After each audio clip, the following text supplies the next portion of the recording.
வணக்கம். முத்துக்குமார். நம்ம தமிழ் ஷாட் சேனலை சப்ஸ்கிரைப் பண்ணுற அனைவருக்கும் என்னுடைய மனமார்ந்த நன்றி. இன்றைக்கி வந்து நிஃப்டியோடைய லெவல்ஸ், அதுக்கப்புறம் இன்றைக்கி மிகப்பெரிய ஒரு டேட்டா ரிலீஸ் ஆகிருந்தது. ஆர்பிஐ டேட்டா ரிலீஸ் ஆகிருந்தது. அதுக்கப்புறம் நிறைய கம்பெனிகள் ரிசல்ட் கொடுத்துருக்காங்க. கிட்டத்தட்ட 103 கம்பெனிகள் வந்து இன்றைக்கி ரிசல்ட் கொடுத்துருக்காங்க. அதில் ரொம்ப ஹைலைட்டடான ரிசல்ட் டேட்டா.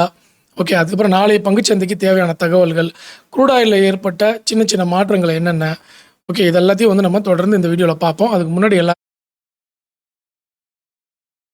தகவலும் ஒன்லி ஃபார் எஜுகேஷனல் பர்பஸ் மட்டும்தான். இதில் எதுவுமே ரெக்கமெண்டேஷன்ஸோ டிப்ஸோ கிடையாது. நான் வந்து செபி ரெஜிஸ்டர்ட் அனலிஸ்ட் கிடையாது. அதனால் before investing consult your SEBI registered financial adviser. Okay, சரி. இப்போது நம்ம பார்க்க போகிற டேட்டாவில் பார்த்திங்கன்னா அந்த போஸ்ட் மார்க்கெட் ரிப்போர்ட்டை பார்த்துருவோம். அதுக்கப்புறம் ப்ரீ மார்க்கெட் ரிப்போர்ட், நமக்கு நாளை பங்குச்சந்தைக்கு தேவையான தகவல்கள் என்னென்ன அதையுன்றது நம்ம பார்த்துருவோம். ஃபஸ்ட்டு போஸ்ட் மார்க்கெட் ரிப்போர்ட்டில் வந்து இன்றைக்கி நிஃப்டியில் என்ன நடந்துச்சு, என்னென்ன செக்டார் ஏற்றம் கொடுத்துருக்கு அப்படின்ற டேட்டாவை நம்ம எடுத்துகிட்டு வருவோம். ஓகே, இன்றைக்கி நீங்கள் பார்த்துட்ருக்கீங்க இல்லையா ஸ்க்ரீனில், நிஃப்டி வந்து 9 புள்ளிகள் வந்து பாசிட்டிவில் முடிவடைஞ்சிருக்கு. நிஃப்டி இண்டெக்ஸு. நிஃப்டி ஃபியூச்சர்ஸ் வந்து பார்த்தீங்கன்னா 92 புள்ளிகள் வந்து பாசிட்டிவில் முடிவடைஞ்சிருக்கு. 24,647 புள்ளிகளில் முடிவடைஞ்சிருக்கு நிஃப்டி ஃபியூச்சர்ஸ்.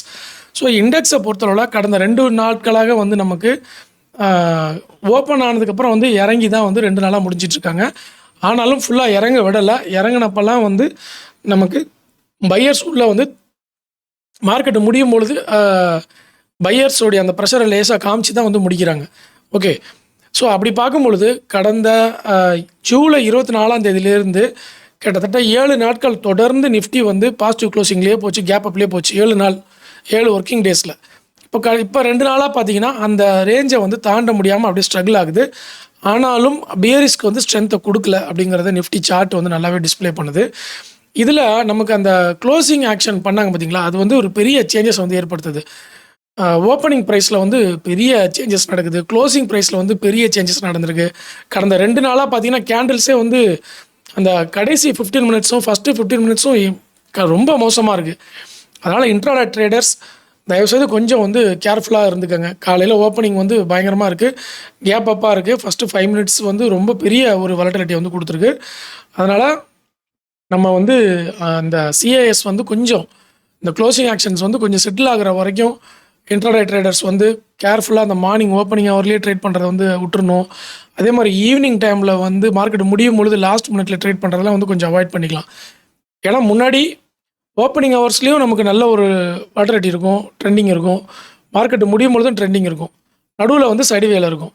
இப்போ இந்த க்ளோசிங் ஆக்ஷன்னால் நமக்கு வந்து கொஞ்சம் அதை அவாய்ட் பண்ண வேண்டிய சுச்சுவேஷனில் இருக்கிறோம். ஓகே, கொஞ்சம் டைமிங்கை வந்து விட்டு தான் பண்ணணும். அதனால் அவசரப்பட வேணாம். புது ட்ரேடர் யாராவது இருந்தாங்கன்னா இந்த க்ளோசிங் ஆக்ஷன் வந்து செட்டில் ஆகட்டும், ஒரு 1 வீக் 2 வீக்ஸ் ஆகட்டும், அதுக்கப்புறம் நம்ம வந்து அக்ரெசிவ் ட்ரேட் பண்ணிக்கலாம் அப்படின்றத வந்து உங்கள் நண்பர்கள் யாராவது ட்ரேடராக இருந்தால் அவங்களுக்கு வந்து தெரியப்படுத்திக்கோங்க. ஓகே, ஏன்னா தெரியாமல் போய் அக்ரெசிவாக ட்ரேட் பண்ணிவிடுவாங்க. க்ளோசிங் ஆக்ஷன்றது ஏதோ அவங்களுக்குள்ள இன்டர்னலாக நடக்குது அப்படின்னு நினச்சிப்பாங்க.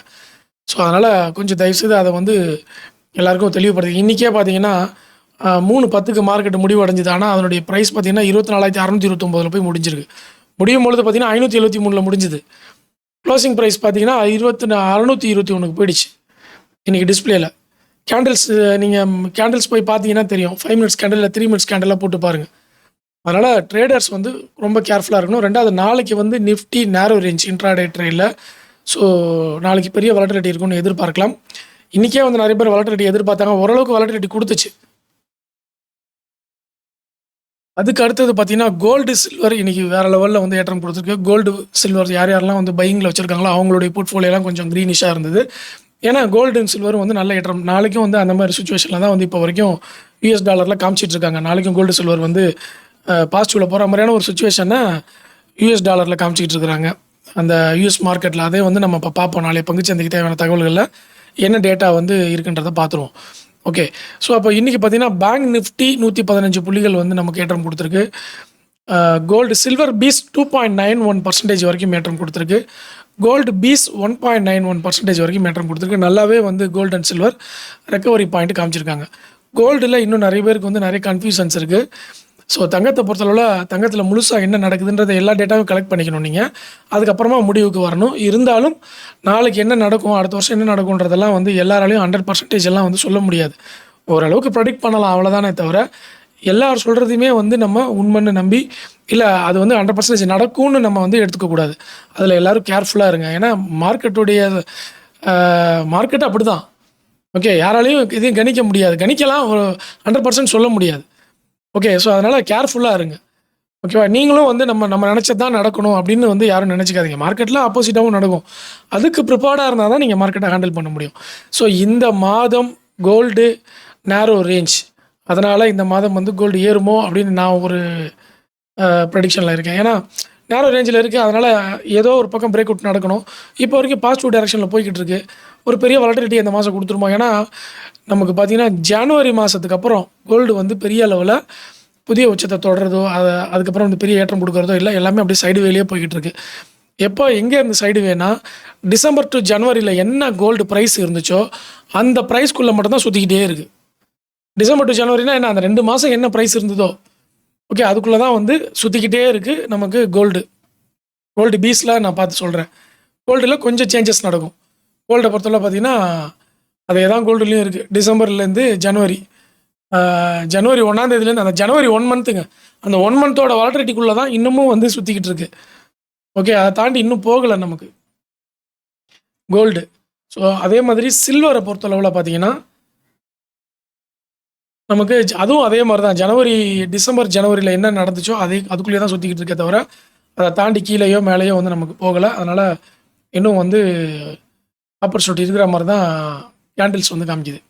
சரி, அடுத்தது வந்து செக்டார் டேட்டா. செக்டார் டேட்டாவ பொறுத்தவரை இன்னைக்கு என்ன நடந்துச்சுன்னு பார்த்தீங்கன்னா, மெட்டல்ஸு, ஆட்டோ செக்டார் இது 2ம் 1%க்கு மேல ஏற்றம் குடுத்திருந்தது. மத்தது எல்லாமே வந்து மாடரேட்டா ஏற்றம் குடுத்திருந்தாங்க. மீடியா செக்டார் 1.5% வந்து டவுன்ல இருக்கு. Capital 0.5% down. Private bank 0.4% down. Okay. இந்த அப்டேட்ஸ் போதும்னு நெனைக்கிறேன்.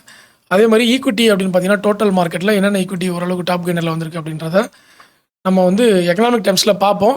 பட் நான் வந்து டோட்டல் மார்க்கெட்ல பார்க்குறேன். அங்க வந்து 500ல பார்ப்போம். நிஃப்டி 500 ஸ்டாக்ஸ்குள்ள மட்டும் தான் எல்லாருமே மோஸ்ட்லி பார்ப்பாங்க. நான் டோட்டல் மார்க்கெட்டே ஆட் பண்ணி வச்சிருக்கேன். அந்த 780 ஸ்டாக்கையும் ஆட் பண்ணி வச்சிருக்கேன். செல்லோ வந்து இன்னைக்கு 15% வந்து செல்லோ வேல்டு பாசிட்டிவ்ல இருக்கு. ஏன்னா பயங்கரமான டவுன். அந்த ஸ்டாக் வந்து ரூ. 1000லேருந்து இறங்கி இப்ப தான் ரூ. 398 வந்திருக்கு. ஓகே. ரூ. 340 இருந்தது. இன்னைக்கு ஒரே நாள்ல ஓரளவுக்கு ஏற்றம் குடுத்துட்டாங்க. ஐபிஓ ஓப்பன் ஆனது 2024. அந்த ஒரு ஓப்பன் ஆன உடனே ஒரு 3 மாசம் ஏறிட்டு 6 மாசம் ஏறிச்சு. அதுக்கப்புறம் அங்கேருந்து ரூ. 1000லேருந்து இறங்கி ரூ. 340 வரைக்கும் இறங்கிருச்சு. இப்போ இன்னைக்கு மட்டும் ஏறி ரூ. 54 ஏறி ரூ. 398 இருக்கு. அடுத்து ஆஸ்க் ஆட்டோமொபைல் லிமிடெட். இது பார்த்தீங்கன்னா, ஐபிஓ ஓப்பன் ஆனதுலேருந்து பாசிட்டிவ்ல போயிட்டு இருக்கு. கடந்த 2 மாசமா ஹெவியா ஏற்றம் குடுத்துட்டு இருக்கு. ரூ. 450லேருந்து 2 மாசமா ரூ. 637க்கு ஏற்றம் குடுத்துருக்கு. 15% இன்னைக்கு மட்டுமே ஏற்றம் குடுத்துருக்கு.